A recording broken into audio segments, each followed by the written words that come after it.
прво гостување и овде во студиото 3 на Македонската телевизија со тема која се надавам ќе го задржи вниманието, имајќи предвид дека анализираме се што е ново и актуелно. Додека посакуваме глобален мир, технолошки и напредок во идеи, се уште единствениот напредок кој што се практикува во светот е оној на бојното поле. Едни се закануваат со војна, втори веќе се година во војна, трети набавуваат оружје во страв од конфликт. За глобалните безбедносни случувања ова утро анализа со универзитетскиот професор Никола Дуевски. Добро утро, професор, и благодарам за позитивниот одговор за разговор во Македонија наутре. Ви благодарам за поканата. Има повеќе теми на кои што сакам да продискутираме, но ќе почнеме ајде од овде, од кај нас најблиску. Случувањата кај соседите. Белград го слави епилогот од изборите во Косово, поточно српскиот бојкот на локалните избори. Приштина им честита на новоизбраните градоначалници. Повторно посакуваната нормализација на односите се чини не го мина и овој последен тест. Од каде да започнеме, заклучокот би бил ист. Светот оди за жал во погрешен правец. И овде во соседството, и во Украина, и во Африка, и насегде, иако помина многу време од кога сме во овие сериозни безбедносни предизвици, за жал може да се констатира дека речиси сегде, се уште не е дојдено времето да се разумот да навладе и да се променат работите. Да, Белград и Приштина се многу подалеку денес, отколку што беа пред 1 или 2 години, особено по повликувањето од институциите во северот на Косово. Спроведувањето на овие локални избори и те како ќе влијае во понатамошните односи. Гледаме биполаризацијата дека е се посилна. Советот на Европа донесе одлука да продолжи постапката за членството на Косово во Советот на Европа. Србија се чувствува делумно поразена од тој факт, меѓутоа во правосте го слави тоа што не излегоја србите на гласање на овие избори кои што веројатно не беа испланирани соодветно, не беа поставени роковите соодветно, не се седна на маса да се разговари и да се види што ќе биде. Сето ова може да ја продлабочи безбедносната криза. Политичката криза која што трае долг временски период може да предизвика дополнителна безбедносна криза, особено затоа што во 4 српски општини на северот на Косово власт ќе воспостават албанците, нешто што е многу невообичаено и што не се случило во годините наназад. Меѓутоа, тоа е нешто што е реалност. За жал, Србија се повеќе врти кон исток, Европската Унија и западната демократија нема одговор на овие прашања. И во Европската Унија се создава блок кој што е постојан, во кој што се чувствува влијание кое што не можеме да го окарактеризираме како европски вредности. Ќе продискутираме и за оно за што се чини повеќе од година. Дискутираме и на секое следно гостување очекуваме некаква нова информација и очекуваме стабилизација на состојбата, зборувам за релацијата Украина-Русија. Рускиот министар за надворешни работи Лавров е во Њујорк, преседава со седниците на Советот за безбедност на Обединетите нации и сега во овој момент ние очекувавме дека ќе има некаква поинаква реторика и дека можеби ќе слушнеме нешто ново, се додека ни пристигна таму и една од првите реченици беше дека ја брани руската инвазија, што најде на огорченост во Советот за безбедност на Обединетите нации. Мислите ли дека ќе се случи нешто поинакво или ќе слушнеме нешто поинакво од оно што го слушавме година дена назад? Можеме само да се надеваме. Меѓутоа, реалноста е поразлична. Реалноста е дека денеска, особено високите представници на Руската Федерација, зборуваат со сосема поинаков јазик од колку пред 1 година, а тоа е дека сега НАТО ја напаѓа Русија, со цел да ја разедини. Всушност, токму утрово беше таа информација лиферувана, дека Лавров изјавил дека Русија не била никогаш повеќе обединета. Нешто што слушавме минатата година, Европската Унија и НАТО се обединија во одговорот за помош на Украина. Денес слушаме дека НАТО пополека, руските официјални представници зборуваат дека НАТО е во војна со Русија. И тоа е многу опасна теза. Тоа е исклучително погрешен пристап во кој што се обидуваат да го вовлечат НАТО целосно, како најголем воено-политички сојуз, во војната во Украина. Што ќе се случи, ќе видиме. За жал, развојот на настаните во овој момент не оди во посакуваниот правец. Дури и не слушаме дека има било какви иницијативи да се седни да се договорат некои прашања. Украина некако ја ставаме на крај, на страна. Никој повеќе не размислува првенствено за Украина. Тие се борат и ќе продолжат да го прават тоа. Добиваат помош, добиваат поддршка, добиваат обука, добиваат воено-техничка и друга се разбира поддршка. Меѓутоа, генерално светот сега повеќе зборува за војната помеѓу Русија и останатиот дел од светот. како да се несвесни, иако се свесни светските лидери, колкав данок зема сето ова, особено по нас граѓаните. Генералниот секретар на Обединетите нации Гутереш изјави дека тензиите меѓу големите сили се на историски врв, вели како и ризиците од конфликт поради несреќа или погрешна пресметка. Таа погрешна пресметка некако цело време ни се провлекува. Тоа е тенденцијата да се промени балансот на силите, односно рамнотежата на силите во светот. Путин и неговата администрација токму тоа и го прават, сакаат целосно да го изместат тежиштето на рамнотежа на силите од западниот свет кон Русија и кон Кина. Дали ќе најде на соодветна поддршка од Кина, за тоа се уште е рано да зборуваме, можеби ќе се случи и нешто такво, меѓутоа факт е дека не само Гутереш, туку сите зборуваат за тоа дека светот никогаш не бил на рап на толкова опасност, па дури ни во време на студената војна, па дури ни во време на кризата на заливот на свињите. Сега некако и не толку срамежливо веќе и Медведев и сите други зборуваат за употреба на многу неконвенционално оружје кое што за жал може од денешен аспект да предизвика толку големи последици за кои што во овој момент не треба дури ни да разговараме, а секако не можеме да бидеме свесни каде ќе заврши се ова. Факт е дека воената реторика е се уште правенствена во дипломатските разговори, нешто што е сосема погрешно.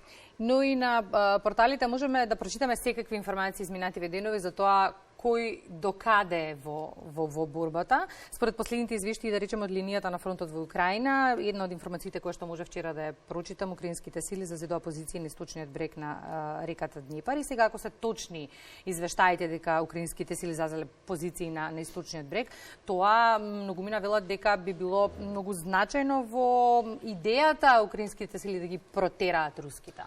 Нивната цел е да ја ослободат Украина во целост, што значи и Крим. Тие се подготвуваат за сериозна пролетна контраофанзива.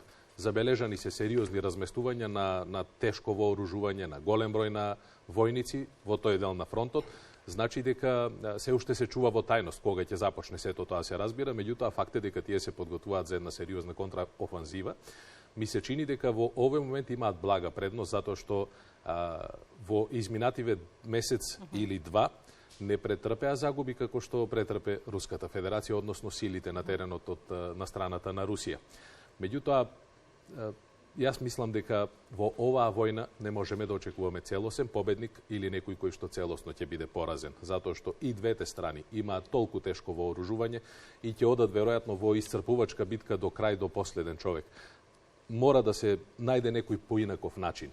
Војната нема да се реши на војното поле. Нема да се реши на тлото на Украина. Војната мора да се решава на зелена маса. Кога тогаш тоа ќе се случува? На кој начин и кој ќе биде победник останува да видиме. Уште едно бојно поле имаме, она во Судан, ситуацијата ескалира, имаме 72-часовен прекин на огнот, кој што според информациите засега се почитува.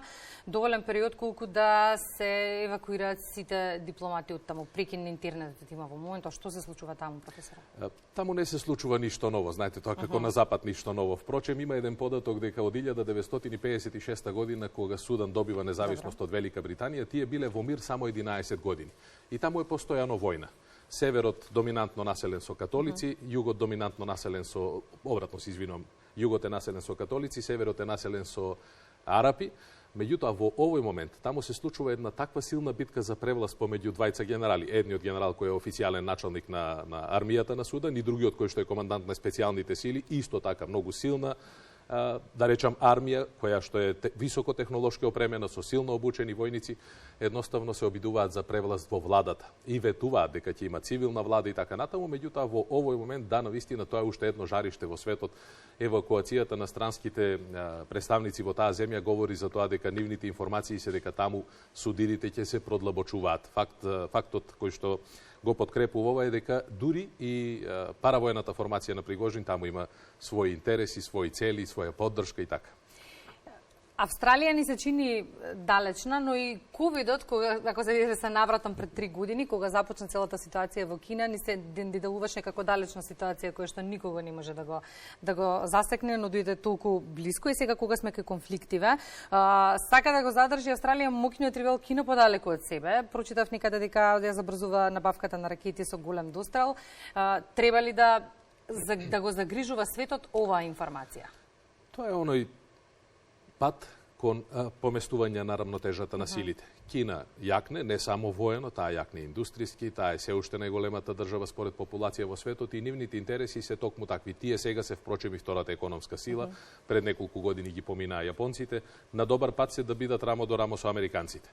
Меѓутоа, целиот тој дел, и Јужното Кинеско море, и Тајван, и сите други од секогаш биле сериозен предизвик, затоа што Кина и политиката која што ја води нели на една Кина, говори за тоа дека таа има сериозни намери во тој дел на водата, да речеме.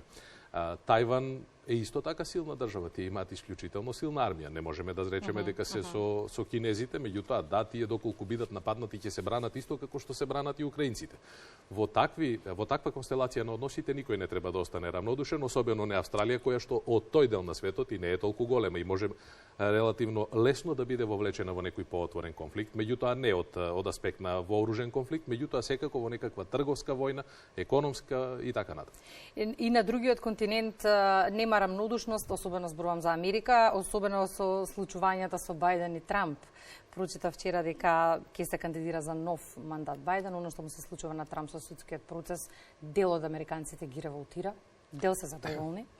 Впрочем, ова е цел свет е во некаква постојана криза, секако живееме, еве, па уште од пред почетокот на короната беше економската криза, па не наследи короната, па еве сега сите овие воени случувања. Политиката никогаш не била толку интересна како што е сега на сите континенти, па дури во Јужна Америка, која што единствено не ја споменавме, меѓутоа факт е дека годината пред нас ќе определи многу во кој правец ќе се движи светот. Доколку демократите го кандидираат Бајден, тоа ќе биде, се разбира, и најстариот председател по втор пат во историјата, меѓутоа тие имаат една стабилна политика. Знаете, Трамп се обиде да промени значително, тој воспостави односи со Северна Кореја, со Русија, малку поразлични од вообичаеното за нормалниот американски граѓанин. Меѓутоа, да почекаме да видиме кој ќе биде кандидатот на републиканците и потоа ќе можеме посериозно да коментираме во кој правец ќе оди развојот, па дури и на Балканот. Да, ќе имаме анализи и дебати на оваа тема и во периодот кој што следува. Последното прашање ми е врзано со оружјето. Истражувачите за глобална безбедност велат дека како никогаш досега последниве години се купува оружје. Европското воено трошење минатата година по руската инвазија растало со рекордна брзина, достигнувајќи бројка невидена до студената војна. Така е, забрзано се вооружуваат сите држави во светот. Ние од аспект на Македонија сме на некој начин безбедни. Тоа да го правиме, да. Па, знаете како, ние сме земја членка на НАТО. Тука се уште градиме капацитети и развиваме односи со работка, меѓутоа мора да ги следиме современите текови. Тоа што се ослободивме од делот за стареното и ајде да речеме делумно употребливо оружје е добро за нас. Ќе набавиме онако тоа што ќе биде неопходно за да можеме да воспоставиме првичен одговор на било каква закана. Но генерално ние сме сега безбедни од тој аспект. За жал државите продолжуваат да се вооружуваат, воената индустрија многу напредува во изминатиот период, таму се трошат најголем дел од средствата. Наместо тие пари да бидат насочени на образование, на храна и на се друго, за жал повторно сме сведоци како и пред 60 години кога почна студената војна, дека светот оди во трка на вооружување. За среќа се надевам дека во периодот кој што следува нема да имаме проблем на оваа тема, но водиме сериозна битка со сајберкриминалот. Тоа е нешто што почна поинтензивно од почетокот на руско-украинскиот воен конфликт. Бомбите во училиштата беше нешто што и нас родителите и учениците многу не загрижуваше, но одеднаш стивна се, професоре. Не стивна се. Сега сме во фаза кога се подготвуваме да се одбраниме од нареден напад. Знаете, во време кога е мирно и ги нема хибридните закани по училиштата, дојавите за лажни бомби, ние сме во постојана комуникација со домашните експерти, со меѓународните партнери со кои што разговараме. Како се справува? Закани за бомби? Нема, не. Последната регистрирана е на 7 март, тоа е веднаш после воведувањето на протоколите, од тогаш наваму е се мирно. Ние успеавме да изнајдеме еден наш домашен автохтон, автентичен модел како да се справиме со тие закани. Шеговито пред неколку дена реков дека им ги пративме на бугарите, тие имаа предизвици во изминатиот период, меѓутоа ние во оваа фаза се подготвуваме за да ја зајакнеме особено јавната администрација, да ги зајакнеме безбедноста на системите на државата, но и безбедноста на компаниите, и затоа сум задоволен што и јавниот сектор и приватниот сектор сватија дека заеднички мора да се бориме против овие закани. Многу закани, професора, и многу причини за следна средба и анализи во Македонија наутро. Благодарам за овие 15 на минути. Благодарам јас.